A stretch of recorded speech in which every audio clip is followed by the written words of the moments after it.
Erokamano Nyakwaramogi, thuolo machielo majaber mawaikore Ramogi TV gi weche manyien mag migago, weche mawuokie pachoka kaachiel gi piny libamba ma Uganda, kama yiero maduong' osebedo kadhi nyime ka nyaka sani wabiro miyi duoko moselandi. Mokwongo thuond weche. Yoweri Museveni nenore kama dhi yudo loch e yiero mar piny Uganda ka nyaka sani otelo gata malo 74 mag ombulu mosekwan. Nataka msikize vizuri. Hii 2027.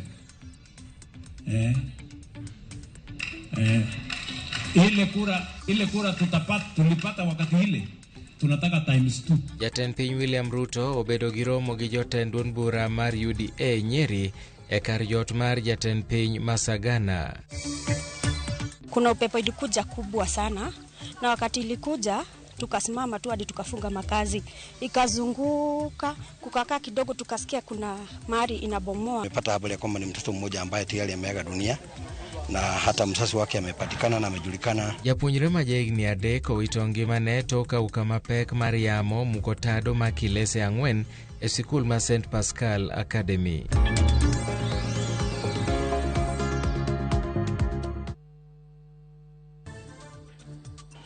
Arwakini machiegni migago nyinga Milton Ochieng Awuor. Jatend piny William Ruto dok ne lek mare madongo uchumi mar Kenya mondo chopie rang'iny ma Singapore, kowacho nondamo mosegoyo ahinya te sekta mar gero udi manengogi oyweyo e chakruok mar lokruok makamano. Koloso kod jotendo ma kor gwenge e kaunti ma Nyeri, jatend piny nokiro oko weche mag jogo manyiero chendo mage kolieko ni lokruok osechakore kendo neno e gwenge mopogore opogore pachoka. Ruto nosingo ne jotend kor gwenge ni yiero ma higa 2027 en mano ma nyaka giti matek mondo mi gikaw telo kuom thuolo machielo. Olero ni pod obiro medo sero jogo ma bende nogoyo ne ombulu e kinde mokalo mondo bi osire kendo e yiero mabiro. Program ya 4 inatupatia nafasi ya ndio Waswahili wakasema ukiona vyaelea, kuna watu wameketi chini wakaunda. Nyinyi mnanielewa? Nikaketi chini na yeye akaniambia, Bwana Rais, unajua Singapore wakati tulianza mambo ya affordable housing, hata watu tulikuwa tunawalazimisha. Mtu wako na nguruwe yake na mfuko yake hapo ya pombe, tunamwambia nyumba yako iko ghorofa ya 26. Sasa anaanza kushangaa, sasa hii ghorofa lift, nitaweka nguruwe, nitaweka hii pombe ama nitafanya nini? Today that country has changed. Na mimi nataka niwaeleze, hii Kenya kwa mapenzi ya Mungu tutabadilisha. Tutabadilisha. Nyinyi mumeona, sio kwa sinema, nyinyi mumeona live. Nairobi hiyo inaanza kubadilika. Pale Mukuru ilikuwa slum, leo tumejenga ghorofa 19 Mukuru. Japuonjre ma jahigni 3 owito ngimane tok auka mapek mar yamo mukotado mar klese 4 e sikul ma St Pascal Academy mayudore e gwenge ma Mzee Wanyama, Nakuru e chieng' tich abich odiechieng' manyoro. Jopuonjre mamoko 3 nyoyudo hinyruok maricho e kinde masirano kendo giyudo thieth e kar thieth maduong' ma Nakuru Teaching and Referral Hospital. Achiel kuom jopuonjrego nitiere kar jotuo mohewre kata ICU, kama mokogo nitiere ward. Ringre japuonjre manothono notere kar kano ringre ma Nakuru Teaching and Referral Hospital kirito mondo mi otimne bero mar yango gino madine kel tho mare. Jodak kaachiel kod jonyuol osebedo ka chwalo ng'ur margi e wi kit gedo ma kilese skundno kaluwore gi masiche maket gi mago mosetimore e gwengego e kinde mokalo ka nitiere auka mapek mar yamo. Pepo ilikuja kubwa sana, na wakati ilikuja tukasimama tu hadi tukafunga makazi, ikazunguka kukakaa kidogo, tukasikia kuna mahali inabomoa, na wakati tuliona inabomoa tukatulia tu. Kukakaa kidogo nikapigiwa simu na mzazi mmoja akaniambia nikimbie kwa kuwa kuna watoto wameumia kwa hiyo shule hii Pascal, nikakuja kwa haraka. Nimepata habari ya kwamba ni mtoto mmoja ambaye tayari ameaga dunia na hata mzazi wake amepatikana na amejulikana na ameungana pamoja na wale walio kwenye hospitali. Na nafikiri hapa kwetu kuna jambo hili la upepo kuvuma. Kuna mwaka unaweza enda mwaka mmoja ama miaka mbili, then upepo huo unakuja upepo mkali, si mara ya kwanza. I had 2 children. One was injured by a stone. I took him at the gate. The second one was an iron was lying on his leg. I heard it is PP2.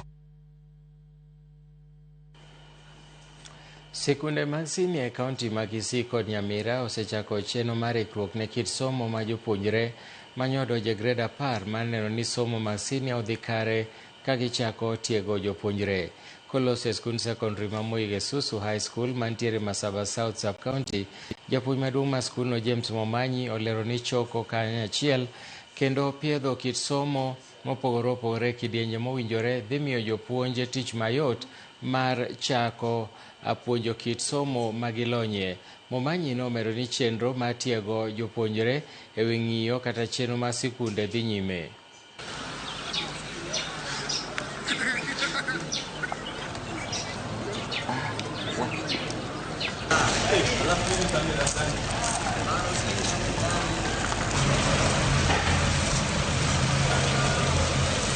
We plans are in top gear to ensure that we have interpreted the designs, the curriculum designs, and be able to start assigning teachers appropriately in the areas of teaching. We are moving to ensure that we have synchronized the teaching timetable so that it can be able to accommodate the grade 10 learners and the continuing students so that we can move at the same pace. At the same time, we want to say that the process of orientation is ongoing. These learners are being given orientation. They are being guided as far as the school activities and the school routine activities are concerned. Jatend migao mar arita Kipchumba Murkomen oseyo tim mar obila mane picha mar wang' dede omako kadiemo nyamina nega moko kuom jopiny mane tugo pule kaunti ma Nandi. Kane oloso gi jofwamb weche Mombasa bang' bago romo gi jotelo mopogore opogore mawuok kadho Adhram Chumbi, Murkomen nokono obila mane okawo okang' makamano nyaka to koro rakruok godo kolero ni monj makamano ne ok ni kare. Okoni sani koro girito duoko mar nonro masani dhi nyime kaluwore kod chik manogol kod ogai mar obila, kendo osingo nobila mibiro yudi kod keth norocho ratich oganda ibiro kawnegi okang' mager.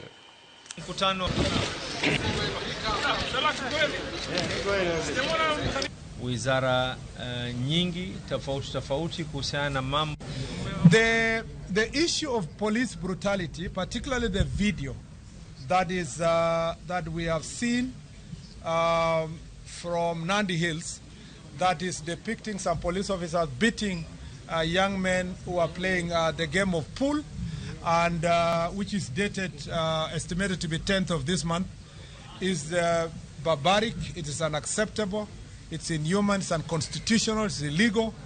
And I must say that that is not what we expect of our police service.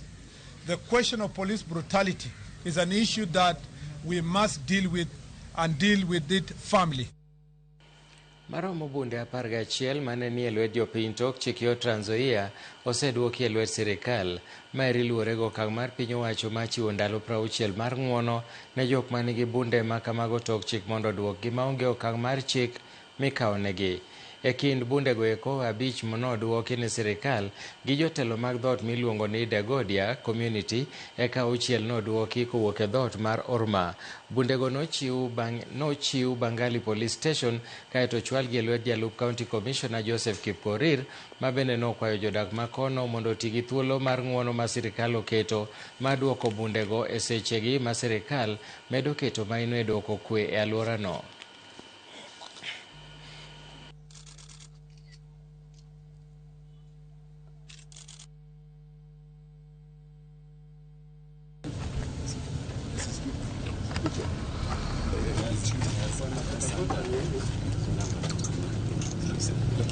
Tunashukuru wazee kwa kujitolea na kwenda kuongea na wananchi huko wasalimishe silaha kulingana na ile maagizo yenye tulipewa na Regional Commissioner kwamba watu wasalimishe silaha kabla siku 60 ishe. Na leo tukisimama hapa tuko siku ya 26, so tumebakisha kama siku 35 hizo siku 60 ishe. So this is a very good endeavor and nimeshukuru sana. So kwanza kabisa wacha niwaambie as much as this exercise is going on, kutakuwa na wakati ili kila mtu mwenye ajaleta silaha itakuwa ni shida. Riwruok mar NASES e pacho ka koro chiwo ndalo biro ne piny owacho kod tend migawo mar thieth mar twak kodgi kendo manyo yore mag rieyo weche mag NASES. Kotwa gi jofwambo, jagoro maduong' mar Nanset Panyako nowacho ni nitiere NASES mane ondiki e bwo rak mar UHC mapok ochul nyaka sani kendo winjore megi osara margi. Bende gidwaro mondo tend migawo mar thieth oket kokgi e winjruok mar dokie tich marango weche mag NASES duto ma Kenya mangima. Nan bende nochiwo siem ne ute mag thieth mapok okete tim winjruok mar dokie tich ma higa 2017 ka giywago alwora kata lwasi makare mar tich ne NASES.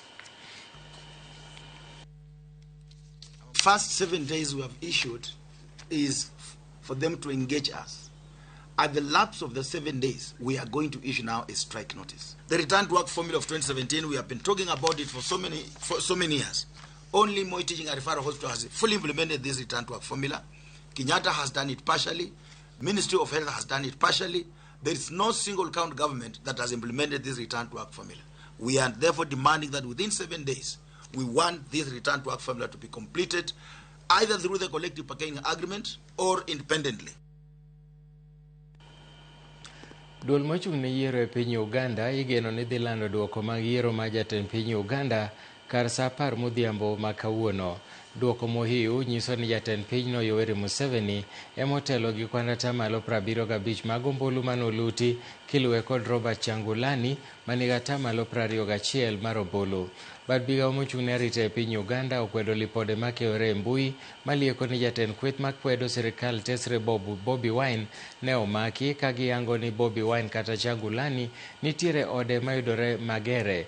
Kata kamano obila oyango ni ji 7 to nonegi e seche mane tulo muoch e boma ma Butambala chieng' tich abich nyoro.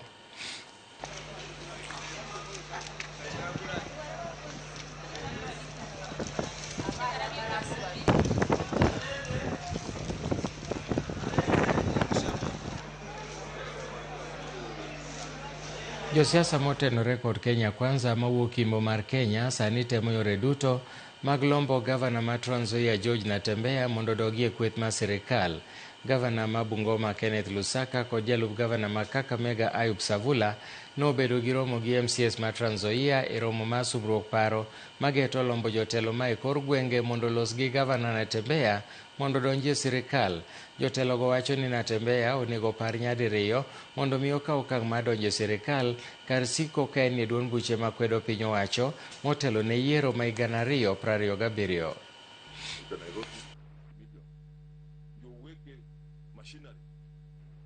Hapa ukiona ndio tunasema sisi want to be in the winning team. Kuongelesha Natembeya kuja fanya kazi na sisi. So that tujue kwamba realistically tunataka kuuliza wenzetu wa Trans Nzoia kwa kiongozi wao governor aje sisi tufanye kazi pamoja, asiwe ajipate ako isolated peke yake, na sisi huku kama magavana wanne wa upande huu tunatembelea pamoja. Ndio tumejadiliana na tukubaliana kwamba tutakuwa na mikutano kama hii kuendelea mbele. Paka ikitaka kuwa lion, it must lose appetite for rats. Lianza ku dream kuwa lion. So ambia Natembeya a lose appetite for rats. Ya dream kuwa lion. Na tunamuomba aje afanye kazi na William Samoei Ruto. Ma en Ramogi TV to magi gin weche manyien mag migago wakawuoyo mokwongo. Kik idhi mabor bang' thuolo machuok waduogo gi mathoth.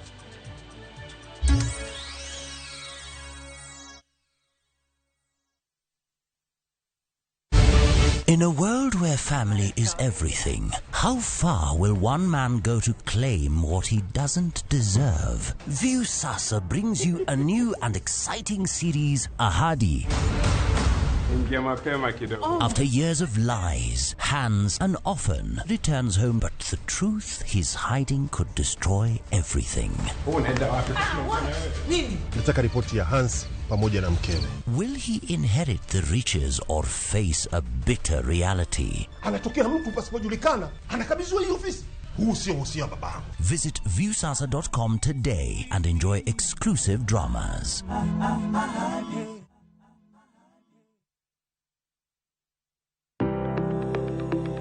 Ringreni wuoyo, to be ichiko iti, ena onda, rem mora mora, en ranyisi ni ringreni wuoyo kodi, e penj laktar, walero weche ma ringreni temo nyisi, kawakelo ni paro mag jomolony, to wacho ni mondo mibed gi rageng' maber nyaka bed ni chiemo makare nikech askeche gi iloso kuom chiemo makare michamo. Paro manyalo reso ngimani. Kochopo kar food allergy kae, to kinga ma del ma ng'ato chako gore gi chiemo mochamo. Kod weche mag thieth mayudore achiel kachiel kuom joma olony. Nyalo bedo ni ng'ato nigi ratil man malo.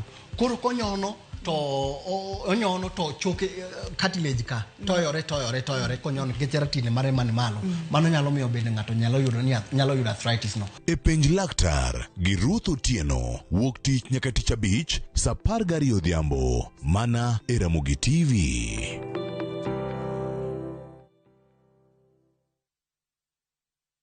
Igani nyaka inge gigari mamara,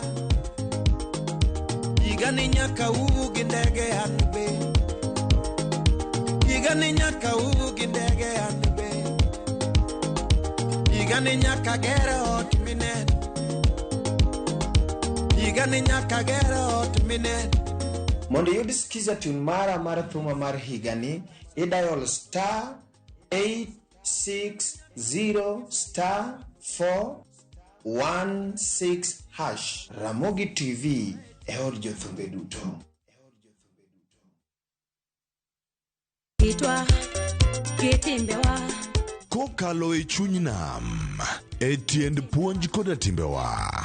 Ma en 111, chenro makelo nung'eyo madier mar joluo. Nitie chik manam machon, mondo ne ondhi yie ka niketo gimomi luongo ni migongo. Wawuotho e alwora mar joluo, ka waromo gi ji mopogore opogore. Wafwenyo adiera mabuogo ji. Ndalo be gimoro ne muchari ni bende ne pod onge. Ne onge dia. Iolo ni mana ng'owa, kuoye miketie. Kowuok e timbewa, nyaka e ngima mapile, e ngima ma ok ong'ere. En gima nigi mwandu, en luo nyaka e chunye. Joluo 111, jokato gen.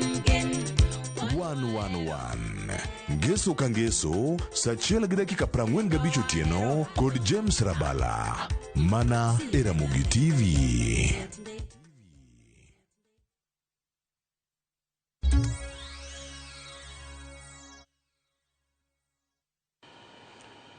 Jatend migao malope kod gedo e pachoka Alice Wahome okwedo kweth makwedo piny owacho mawacho ni ka gikawo telo e yiero mabiro to gibiro chungo chenro mar gero ute ma nengogi oyueyo, kowacho ni mago gin weche manono maduoko ji chien. Wahome nosiemo wang' jotelogo mawacho ni onge gi lek makare ne dwach Jo-Kenya, komedo ni chenro mar ute ma nengogi oyueyo jiwo uchumi ma pachoka e yor chuogo thuolo mag tije kod bero rang'iny mar ngima oganda ma pachoka. Kolose kanisa mar ACK mantiere Sabasaba e iko mar Emily Kang'ethe, jatend migao no nowacho ni kweth maketo sirkal tesre ogedo e siasa mag athuwe kar chiwo ne Jo-Kenya yore mamoko makelo dongruok.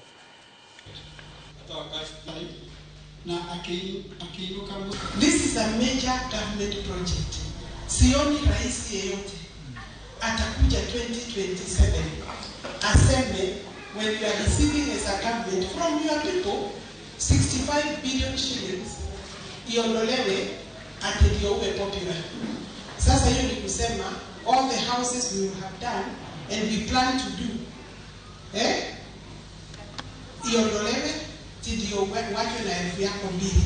I think we need to see the sacrifice we have made is giving us results. Jokanyo mag ODM e kar chung' od bura man Dhiwa e kaunti ma Homa Bay okone kuku mar duond burano mondo okuong olos ng'ur moko manobede listi manoting'o nyinge jotend duond burano e kor gwenge e yiero ma kor gwenge manotim kapok oluong romo mar kuku mar duond burano kata the National Delegates Conference kotelnegi kod patron mar ODM e kar chung' od burano ma bende en jaod bura man Dhiwa Martin Owino gikoni ng'ur manogol e gwenge moko ahinya tewi listi mag jotend ODM e kor gwenge nyaka losi ka tend ODM dwani mondo mi omed bedo motegno e kor gwenge kono. Romo margi e kar chung' od bura man Dhiwa kanyo ne gikoni bende gisiro lwedo twak e kind ODM gi duond bura mar UDA motelo ne yiero mar 2027 mana kaka ne kuku mar ODM kotelnegi kod Ogai Oburu Oginga ne osekelo. Gikone jotelo mopogore opogore mondo oket maino margi e tego ODM.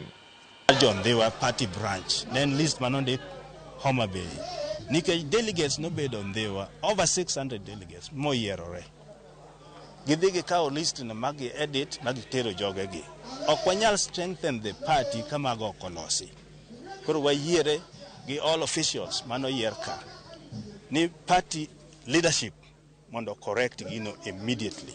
Chama mar ODM Raila Odinga osechandorego kendo segike kiwango makata kanyo weye to nyo weyo chama man gi structure. Adwa wacho ni wagike kiwango ma ng'ato ka ng'ato nyaka ful ka kuchung'. Sani nitiere ji mang'eny madhi chabla kawacho weche chama to ok ging'eyo structure mar chama kaka nolosi. An wang bang' Oburu kendo ke Eda ka family ma jo Odinga gine wege chama ka Oburu se wuoyo to Dhiwa ka Martin ema wuoyo. Honorable Martin Owino MP man Dhiwa ene muwuoye lo chama to na wuoro ka ng'ato nono nyalo aka moro kochako bruko wacho ni ene modwa rudo chama man Dhiwa. Chenro mar gero kendo udi ne jodak ma Chesongoch mane masira mar sienyruok malo nojuko osechakore ayanga kokalo kuom sirikal mamalo ka gikonyore kod piny owacho mar kaunti mar Geyo Marakwet. Familia manoyudore e midhiero makamano igeno ni dhi yudo udi manyien e bwo thuolo mar dwe achiel mabiro. Kanoloso e sama ne gichiwo ayanga lopego ne apisa mag National Youth Service ma bende madhi gero udigo. Apisa mochung' ne pur e kaunti no Edwin Komen nowacho ni jodak makono mondo oti machiegni gi jo NYS maneno ni chenro mar gero udi manyien go rumo e bwo thuolo moketi. They are living there is still there. To see that these people live in a secure. Yeah, fine. No, move. This one. Walikuja huku, walitimage sana. Yangu ngedi. Mimi bana kake.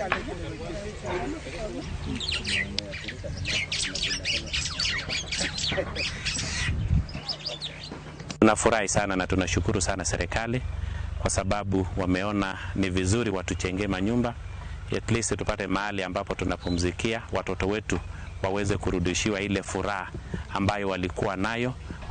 Tunaomba tena serikali kwa sababu sisi hatuna chochote, kila kitu yetu ilipotea, hatuna chochote. Tunaomba serikali wasiti kutusaidia. Tumekuja kuconfirm ama kufanya site handing over ya hizo shamba zenye wamepewa, na wamepewa na community ama clans. So kila clan wamepea watu wake sehemu ya kuchenga. Nataka nishukuru community amkutupea kazi ngumu. Wengi walitoa shamba yao na kupewa the clan members, na we don't take it for granted. Tunashukuru kwa sababu mlifanya kazi yetu ikuwe rahisi. We would request members of the community at this time of the day, let us be very friendly, assist one another. If there is anybody who does not have where to put a house, please, we started a process of doing the agreement. Let us be very sincere during that agreement time. Oro madhi nyime e gwenge ma Naivasha ochuno le mag bunge ni mondo monj mier kama ji odakie, kendo nyaka sani gisekelo lal maduong' mokalo. Jogo moyudo lal maduong' moloyo gin mago modakie alwora mag kuonde dago lee ma Mount Longonot kod Hell's Gate National Park, kama koro lee owuokie kendo chamo cham e puothe.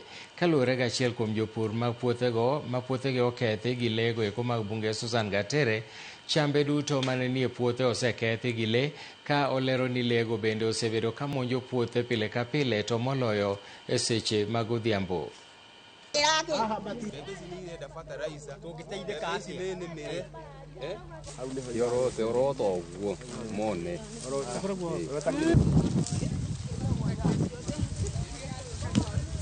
Tumbuliwa sana na hizi nyati zinakula kila everyday, na tumekuwa tukiita watu wa KWS, na wakikuja sioni usaidizi juu the following day zinakuja.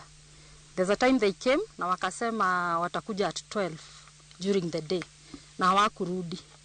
So na kwangu umeona venye wamekula sana. Nimekuwa nikilima na nalima na maji alafu wanakula, so it's a big loss. Watu masaa ya saa 2 hawa wanyama tayari wamefika, na hapo ndio watu wanaanza kurudi kutoka makazini wakirudi nyumbani. Kwa hivyo sasa kumekuwa na shida. Haya ndio. Kwa hivyo mwenye hawa wanyama tunasema wakuje wachukue wanyama wao, ili tuweze kulima tukiwa hatuna shida, tuweze kuweka mafenzi zetu tukiwa hatuna shinda.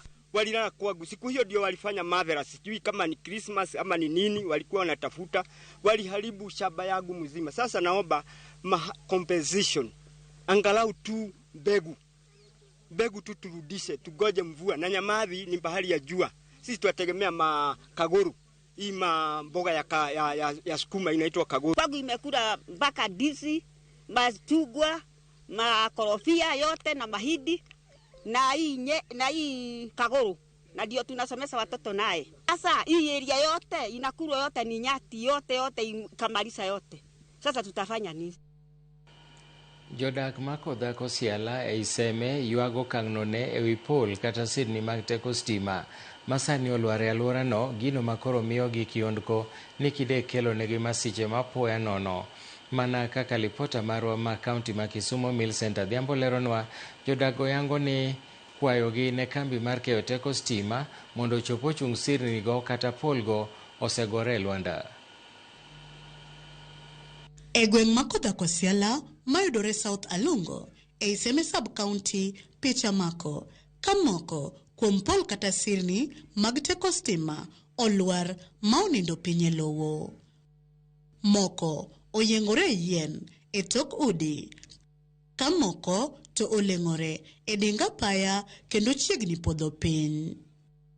Jodak ma alworano koro nyiso luoro magin go ka gikoni polgo keto ngimagi kod mag nyithindgi e andaki nikech gin kod teko stima kuomgi. Ma en chandruok ma giwacho ni osebedo kuom kinde ka bedo gi teko stima makelo yot mar ngima koro lokore ne gi midhiero matamre gi nono. Wasebedo gi shida mar wach stima. Stima opodho piny kendo onyalo kelo effect anytime. Idwang'o ka jamni dhi kanyo, omera ma jaduong' gweng' man ka miluongo Joramni geng'a. Onge gi kwe dala ok onyal wuok nikech rito pol molwar piny gi stima kuomgi. Gima lit na mogik to wach rito mar jaduong'.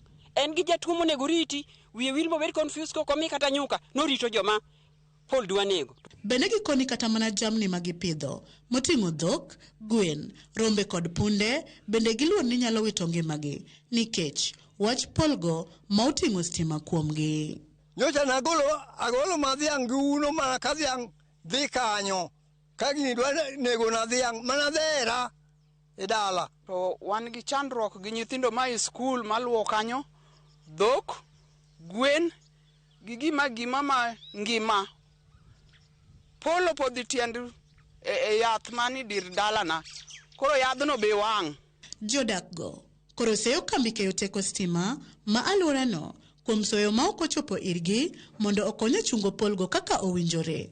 Kwayo magiwacho ni nyaka ne gichak goyo negi dhok dweche 3 sani arene polgo lwar pok owinji kata matin. Gweng'wa ka pol sogore piny, mamoko nindo nyaka e od mama moro ka.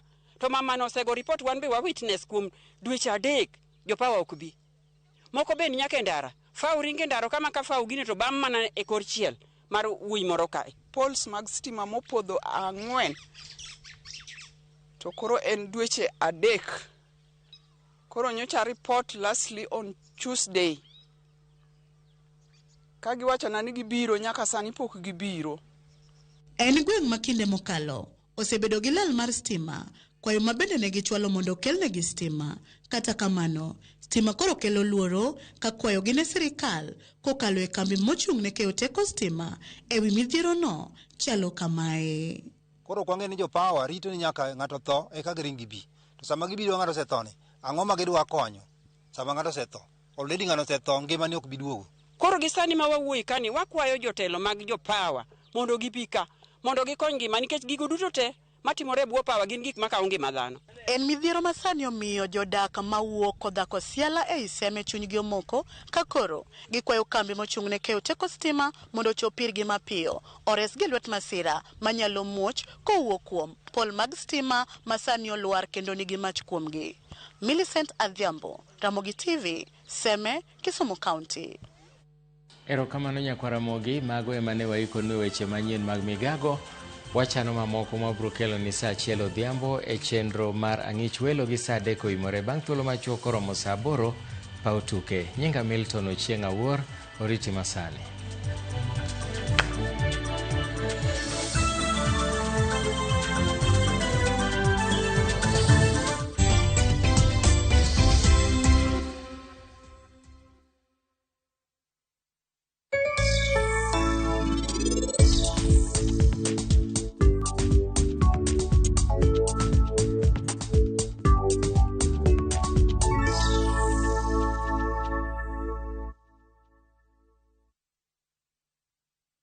Teke na Wigo Boda. Chanua Jam, fika on time at the lowest charges in town.